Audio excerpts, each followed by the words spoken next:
వినాయక వ్రత కథ. సూత మహాముని, సౌనకుడు మొదలైన మునులకు విఘ్నేశ్వరుడు పుట్టిన విధానం, ఆ రోజు చంద్రుణ్ణి ఎందుకు చూడకూడదు అనే విషయాలను ఇలా వివరిస్తున్నాడు.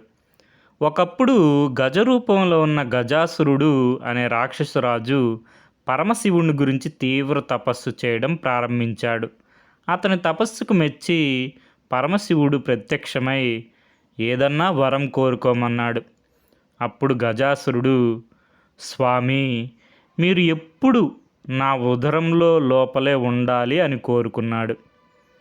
మహేశ్వరుడు అతని కోరిక తీర్చేందుకోసం గజాసురుడి పొట్ట లోపలికి ప్రవేశించి అక్కడే ఉండడం మొదలుపెట్టాడు. ఇది ఇలా ఉంటే కైలాసంలో ఉన్న పార్వతీదేవి భర్త గురించి తెలియక అన్ని చోట్ల వెతుకుతూ కొంతకాలానికి శివుడు గజాసురుడి పొట్టలో ఉన్నాడని తెలుసుకుంది. కానీ శివుణ్ణి ఏ విధంగా బయటకు రప్పించాలో తెలియక ఎంతో బాధపడి చివరికి విష్ణుమూర్తిని ప్రార్థించి తన భర్త విషయం చెప్పింది. ఓ మహానుభావ, పూర్వం భస్మాసురుని బారి నుంచి నా భర్తను కాపాడి నాకు ఇచ్చావు. ఇప్పుడు కూడా ఏదన్నా ఉపాయం ఆలోచించు అని కన్నీళ్లు కార్చింది. విష్ణుమూర్తి పార్వతీదేవిని ఓదార్చి పంపేశాడు. అప్పుడు శ్రీహరి బ్రహ్మ మొదలైన దేవతలను పిలిచి గజాసురుని చంపేందుకు గంగిరెద్దును ఆడించేవాడిగా వెళ్ళటమే సరైనదని నిర్ణయించాడు. శివుడి వాహనం నందిని ఒక గంగిరెద్దుగా చేసి బ్రహ్మ మొదలైన దేవతల చేత తలాకొక వాయిద్యం ఇచ్చాడు. తాను చిరుగంటలు సన్నాయి తీసుకొని గజాసురుడు ఉండే గజాసురపురం దగ్గరికి వెళ్ళాడు. అక్కడ గజాసురుడి ఎదురుగా చక్కగా నందిని ఆడించాడు. ఆ గంగిరెద్దు ఆట చూచి గజాసురుడు ఆనందం పొంది, మీకు ఏం కావాలో కోరుకోండి, నేను ఇస్తాను అని చెప్పాడు. అప్పుడు శ్రీహరి, ఇది శివుడి వాహనం నంది, శివుణ్ణి వెతికేందుకు వచ్చింది కాబట్టి శివుణ్ణి ఇవ్వు అని కోరాడు. ఆ మాటలకు నిర్ఘాంతపోయిన గజాసురుడు గంగిరెద్దులను ఆడించేందుకు వచ్చినవాడు శ్రీహరి అని తెలుసుకొని తనకు చావు తప్పదని అర్థం చేసుకున్నాడు. అప్పుడు తన పొట్టలోపల ఉన్న శివుణ్ణి, నా శిరస్సు అందరికీ పూజనీయంగా ఉండాలి, నా చర్మం నువ్వు ధరించాలి అని కోరుకున్నాడు. తర్వాత తనను చంపేందుకు శ్రీహరికి అనుమతి ఇచ్చాడు. నంది తన కొమ్ములతో గజాసురుని పొట్ట చీల్చగా లోపల నుంచి శివుడు బయటకు వచ్చాడు. హరి శివుడితో, చెడ్డవారికి ఇలాంటి వరాలు ఇవ్వకూడదు, ఇస్తే పాముకు పాలు పోసినట్టే అవుతుంది అని చెప్పాడు. తర్వాత బ్రహ్మ ఇతర దేవతలకి వీడ్కోలు పలికి తాను కూడా వైకుంఠానికి వెళ్ళిపోయాడు. శివుడు కైలాసానికి వెళ్ళిపోయాడు. కైలాసంలో ఉన్న పార్వతీదేవి శివుడు వస్తున్నాడన్న వార్త విని తలస్నానం చేయాలని నిర్ణయించుకొని నలుగు పిండితో ఒక పిల్లవాడిని తయారు చేసింది. అతనికి ప్రాణం పోసి గుమ్మం ముందు ఉంచింది. స్నానం చేసిన తర్వాత నగలతో అలంకరించుకొని శివుడి కోసం ఎదురు చూడడం మొదలుపెట్టింది. ఇది ఇలా ఉండగా శివుడికి లోపలికి వస్తుండగా గుమ్మంలో ఉన్న పిల్లవాడు అడ్డు చెప్పాడు. కోపం తెచ్చుకున్న శివుడు త్రిశూలంతో ఆ బాలుడి కంఠం నరికాడు. లోపలికి వెళ్ళిన శివుడికి పార్వతీదేవి ఎదురొచ్చి పూజించి కూర్చోబెట్టి మాట్లాడుతుండగా గుమ్మంలో ఉన్న పిల్లవాడి ప్రసక్తి వచ్చింది. అప్పుడు శివుడు తాను చేసిన పనికి బాధపడి తాను తీసుకువచ్చిన గజాసురుడి శిరస్సును ఆ బాలుడికి అతికించి ప్రాణం పోశాడు. అతనికి గజాననుడు అనే పేరు పెట్టి పెంచుకోవడం ప్రారంభించారు. గజాననుడు కూడా భక్తితో తల్లిదండ్రులకు సేవలు చేయసాగాడు. అనింద్యుడు అనే ఎలుకను వాహనంగా చేసుకొని తిరగడం మొదలుపెట్టాడు. కొంతకాలానికి పార్వతీ పరమేశ్వరులకు కుమారస్వామి పుట్టాడు. అతడు మహావీరుడు, నెమలి అతని వాహనం. ఒకరోజు దేవతలు, మునులు, మానవులు పరమేశ్వరుని సేవించి విఘ్నాలకు ఒక అధిపతిని ఇవ్వండి అని కోరారు. తాను పెద్దవాడు కాబట్టి ఆ నాయకత్వ పదవి తనకే ఉండాలని గజాననుడు కోరాడు. గజాననుడు పొట్టిగా ఉంటాడు, తగిన అర్హతలు లేవు కాబట్టి ఆధిపత్యం తనకే ఇవ్వాలని కుమారస్వామి తండ్రిని కోరాడు. శివుడు వారితో, మీలో ఎవరు 3 లోకాల్లోని పుణ్యనదుల్లో స్నానం చేసి ముందుగా నా దగ్గరికి వస్తారో వారికి ఆ ఆధిపత్యం ఇస్తాను అని చెప్పాడు. కుమారస్వామి తన నెమలి వాహనం మీద ఎక్కి వేగంగా ముల్లోకాలు తిరగడానికి వెళ్ళిపోయాడు. గజాననుడు బాధపడుతూ తండ్రి దగ్గరికి వెళ్ళి నమస్కరించి, అయ్యా, నా గురించి తెలుసు కూడా ఈ విధంగా చెప్పడం మీకు సరైనదా? మీ పాద సేవకుడిని, నా యందు దయ చూపి తగిన ఉపాయం చెప్పండి అని కోరుకున్నాడు. శివుడు నారాయణ మంత్రం జపిస్తూ 3 సార్లు మా చుట్టూ ప్రదక్షిణం చేయాలి, ఇది అన్ని తీర్థాల్లో తిరిగిన స్థాన ఫలితాన్ని ఇస్తుంది అని చెప్పాడు. వినాయకుడు అదే విధంగా చేశాడు. ఆ మంత్ర ప్రభావం వల్ల గంగా నదిలో స్నానమాడేందుకు వెళ్ళిన కుమారస్వామికి తనకంటే ముందుగానే గజాననుడు ఆ నదిలో స్నానమాడి తనకు ఎదురుగా వస్తున్నట్టు అనిపించింది. అతనికి 3,50,00,000 నదుల్లో కూడా తనకంటే ముందుగానే గజాననుడు స్నానం చేస్తున్నట్టు కనిపించాడు. ఇది చూసి ఆశ్చర్యపోయి కైలాసానికి వెళ్ళి తండ్రి దగ్గర ఉన్న అన్నను చూసి నమస్కరించి తన బలాన్ని తిట్టుకొని, తండ్రి, అన్నగారి మహిమ తెలిక ఆ విధంగా అన్నాను, క్షమించి ఆ ఆధిపత్యం అన్నగారికే ఇవ్వండి అని ప్రార్థించాడు. భాద్రశుద్ధ చతుర్థి రోజున పరమేశ్వరుడు గజాననుడికి విఘ్నాధిపత్యం ఇచ్చాడు.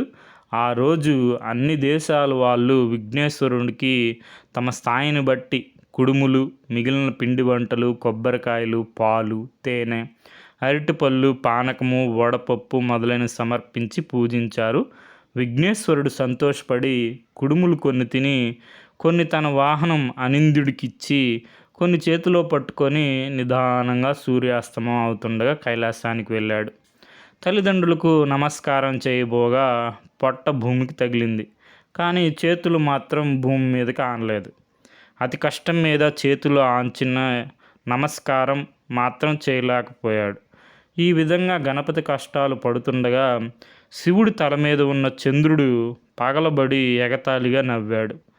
రాజదృష్టి సోకితే రాళ్ళు కూడా నుగ్గవుతాయి అన్న సామెతను అనుసరించి వినాయకుడు పొట్ట పగిలి లోపల ఉన్న కుడుములు మొదలైనవి చుట్టుపక్కల దొర్లాయి.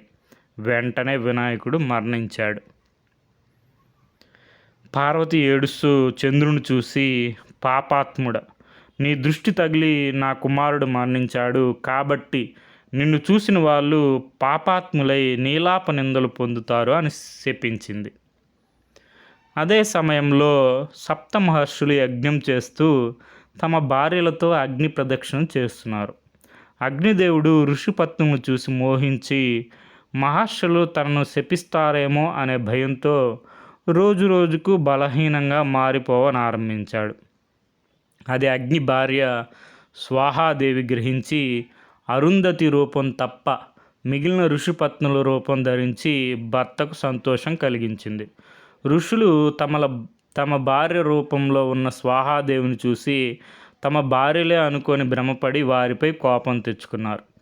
పార్వతి ఇచ్చిన శాపం ఫలితంగానే ఋషిపత్నులకు ఈ నీలాప నింద కలిగింది. దేవతలు, మునులు, ఋషిపత్నులు ఈ నీలాప నిందను గూర్చి పరమేష్ఠుడికి తెలిపారు. అతడు సర్వజ్ఞుడు కావడంతో అగ్నిదేవుడి భార్యే ఋషిపత్నుల రూపం దాల్చిందని తెలుసుకొని సప్త ఋషులను సమాధానపరిచి వారితో కూడా తాను కైలాసానికి వెళ్ళి ఉమామహేశ్వరులను సేవించి చనిపోయిన విఘ్నేశ్వరుని బతికించాడు.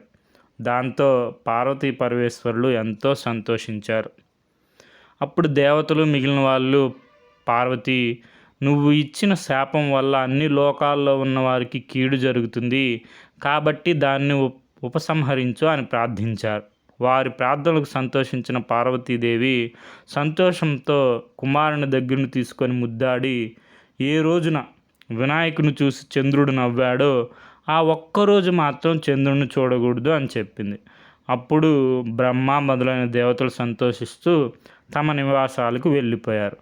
భాద్రపద శుద్ధ చతుర్థిలో మాత్రం చంద్రుని చూడకుండా జాగ్రత్త తీసుకొని సుఖంగా ఉన్నారు. ఈ విధంగా కొంతకాలం గడిచింది. ద్వాపర యుగంలో ద్వారకావాసి అయిన శ్రీకృష్ణునికి నారదుడు దర్శించి ప్రార్థించి మాట్లాడుతూ ఉండగా, స్వామి, సాయంకాలం అయింది. ఈరోజు వినాయక చతుర్థి కాబట్టి పార్వతీదేవి శాపం వల్ల చంద్రుని చూడకూడదు. నేను నా ఇంటికి వెళ్తాను, అనుమతించండి అని గతంలో జరిగిందంతా చెప్పి స్వర్గానికి వెళ్ళిపోయాడు. అప్పుడు శ్రీకృష్ణుడు ఆ రోజు రాత్రి చంద్రుని చూడకూడదని పట్టణంలో చాటింపు వేయించాడు. శ్రీకృష్ణుడు క్షీరప్రియుడు కావడంతో ఆ రోజు రాత్రి ఆకాశం వైపు చూడకుండా పశువుల శాలకు వెళ్ళి పాలు పితుకుతూ పాలలో చంద్రుని ప్రతిబింబం చూసి, ఆహా, నాకు ఎలాంటి ఆపద రానుందో అని అనుమానించడం ప్రారంభించాడు. కొన్నాళ్లకు సాత్రాజిత్తు సూర్యవరంతో శమంతకమణిని సంపాదించి శ్రీకృష్ణుడు చూడడానికి ద్వారకు వచ్చాడు. శ్రీకృష్ణుడు అతనికి మర్యాద చేసి ఆ మణిని తనకివ్వమని అడిగాడు. అప్పుడు సాత్రాజిత్తు, ఇది రోజుకి 8 బారువుల బంగారం ఇస్తుంది. దీన్ని ఏ ఆప్తునికైనా ఏ తెలివి తక్కువవాడైనా ఇవ్వడు అన్నాడు. శ్రీకృష్ణుడు ఊరుకున్నాడు. ఒకరోజు సాత్రాజిత్తుని తమ్ముడు ప్రసేనుడు శమాంతకమణిని కంఠానికి ధరించి వేటాడేందుకు అడవికి వెళ్ళగా అక్కడ ఒక సింహం ఆ మణిని మాంసం అనుకొని ప్రసేనుడిని చంపింది. ఆ సింహం ఆ మణిని తీసుకుపోచుండగా ఒక బల్లూకం ఆ సింహాన్ని చంపి ఆ మణిని తీసుకొని తాను ఉండే కొండబిల్లానికి వెళ్ళి తన కుమార్తె జాంబవతికి ఆట వస్తువుగా ఇచ్చింది. మరునాడు సాత్రాజిత్తు తమ్ముడు మృతి వార్త విని, నేను ఆ మణిని ఇవ్వలేదని శ్రీకృష్ణుడు నా తమ్ముడిని చంపి రత్నం అపహరించాడు అని తన పట్టణంలో చాటింపు వేయించాడు. శ్రీకృష్ణుడు అది విని ఆ రోజు పాలల్లో చంద్రుని చూసినందువల్లే ఈ నింద వచ్చిందని భావించి దాన్ని తొలగించుకునేందుకు బంధుమిత్రులతో కలిసి అరణ్యంలో వెతకగా ఒకచోట ప్రసేనుడి కళేబరం, సింహపు కాలిజాడులు, బల్లూకం కాలిజాడ కనిపించాయి.